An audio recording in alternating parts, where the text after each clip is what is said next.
gone to your bank and said, I need to change my password, and gone through the, it's either very easy or very hard.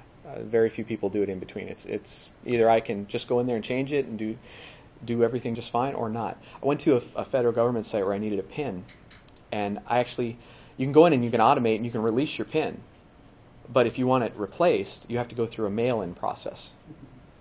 It's like, okay, at this day and age with the technology we have, why do we have that?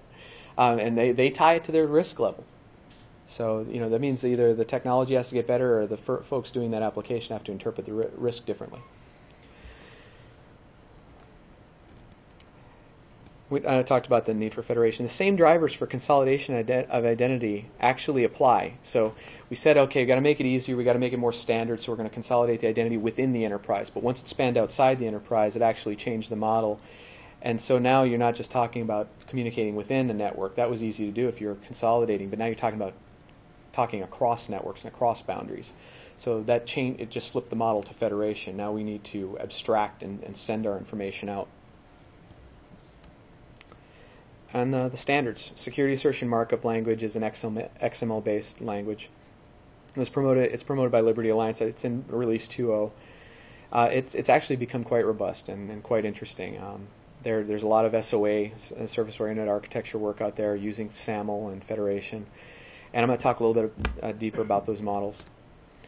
And then Microsoft and IBM, in true fashion, if you've watched the standards being delivered, if they start out with a big company and become a de facto standard, it's interesting to watch how they end up. Netscape, for instance, they started with SSL and turned that over to the standards bodies, and now it's TLS.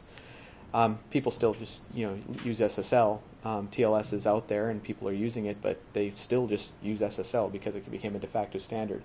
And Netscape was pretty easy to turn that over to. Now, Microsoft and IBM, that was, if you followed that thread a few years ago, that was actually a fairly interesting discussion. It was very, they wanted to assert more control over that, and so they only turned over parts of the standard. So if you read about WS, there's WS privacy, WS security, WS federation, it goes on and on. I think there's WS, I think there's WS authorization or authentication now.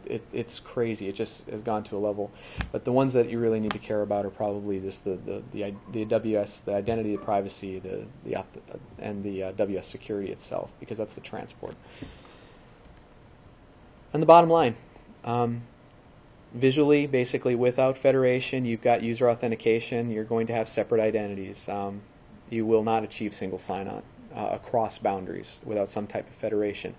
And I don't want to just talk about SAML and talk about WS security. There are other ways to achieve federation, and one of the models I have later on in the discussion actually discusses how to do that without possibly using federation technology. So we're going to be talking about common identity management models. And I'm going to talk about user provisioning, web access management, and federation. And there are a lot more models out there, but these are the ones that I found in my career to be the most prevalent. And they're the ones that you start out with, and then you can get into a lot of variation on. The top-down user provisioning. When I was first doing a user provisioning project, we had this idea.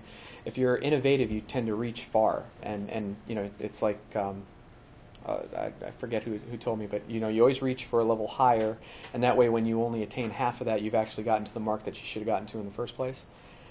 So we always reached higher with these things. We'd sit in our think tank at the places that I worked, and we'd go, yeah, we want to do this, and we're technologists, and we can make it work. And then you'd hit the business side, and you realize that there's a lot to that. There's a lot of justification and a lot of politics and a lot of things that require a lot of deft maneuvering. So how that leads into provisioning is that the first stab I took at provisioning, I wanted to reconcile the entire enterprise. I said, you know what? I don't care where somebody changes their password. I don't care where they change their account information. I'll manage it wherever it is, and I'll make it find its way. It was a very naive approach at the time. And it was probably maybe the 8th largest local area network on the planet at the time. So it was a very aggressive thing to try to do. It was a lot of fun though. And so we ended up kind of getting stopped dead by the limitations of the technology. When you're talking about changing, for instance, passwords.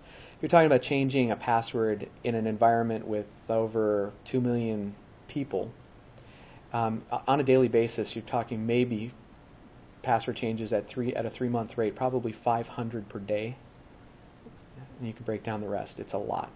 And if you're trying to do that from various perimeters, like when I say I think Control Alt Delete, you're doing it from the Windows NT side, or you might be doing it from a web application side, or you might be doing it from any type, your database. You never know where that thing's coming from. So you have to have these agents running on everything, and you have to kind of try to reach out and then try to reconcile those with a transactional model. So because you have to make sure it matches. You got this one changing, then you have this one changing, and then it's got to go out to everything else. That is a lot of processing to do. So we kind of hit a roadblock with the technology back in the early 90s with that, and decided that it wasn't mature enough to do that. Still a valid model, just not mature enough for the size organization we were in. And so we went, at the time it was a university that was actually doing a top-down model. And I remember talking to their IA director and saying, God, I got this problem and the technology is just not going to make it. And he goes, then refocus on the problem. And he said, go top-down. He said, only allow them to go from the central location and do what you know you can manage. And that was, at the time it seemed like, well, but I want to do all the cool stuff. No, just do what you can manage and keep to the plan. And that actually proved to be pretty effective. So in the top-down model, end users access a self-service center. I don't know if you have anything like this on campus, but self-service center. Yeah. Do you manage all your accounts there? Or is it just Majority? The majority, but you do it once there, and you're not. Are you permitted to change anything in the underlying systems? It depends on where the system's managed or who owns that system. Okay, so it's still distributed. Centralized process is not where everywhere it needs to be. It's not really a self-service process. You actually call the help desk and they vet you, and then they'll change it. So it's not, yeah. When I'm speaking of user provisioning, really, they've made quite a few leaps and bounds in this area. They have workflow models now with these. They have triggers. So one of the things I find is interesting about this model is when you do get a self-service in place, even if it's something simple like a password, you can start to do very interesting things. For instance, contract or temporary employees. This is always a real problem, because how do you track somebody? HR or human resources was always focused on, I get them in, and then it's usually Office of Security that gets them out, one way or the other, and you'd be surprised how the disconnects happen in there. But then they're like, okay, I've got seasonal. Think of seasonal employees, folks that come on for a set amount of time and then go off, and then they repeat year after year. Do you create a new account for them year after year? It gets very, very cumbersome on the systems.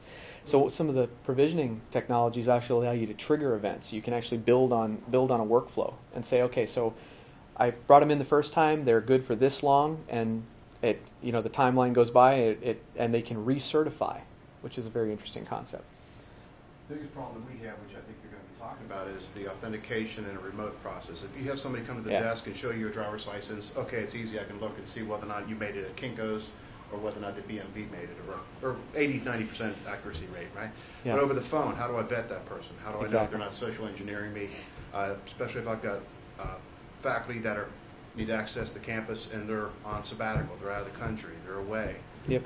They're doing research and they can't afford to come back on campus. There are a lot of universities that actually require somebody to fax a copy of their driver's license to the help desk before they can be. So, and then going through a challenge question process, we can find out your mother's maiden name by going to the county courthouse, those kinds of things. So giving them the opportunity to put in a challenge question, that whole 9 yards. We're running into actually people wanting more human, face-to-face, high-touch environments. The Citibank commercials that make fun of the phone menus, and if you hit 0, you'll get to a person. We're finding that self-service, automated, web-based password resets are running into the roadblock. A lot more people prefer a human. Sure. But then again, it's a policy question, and I discussed this a little bit earlier. It's risk. It's what you determine, what you can trust, and what the level of those systems are. I was discussing with one of the folks I talked to today about what the vetting processes are, what people feel comfortable with, and I tied that basically to the government work I do in e-authentication. You've got levels that you must attain in order to meet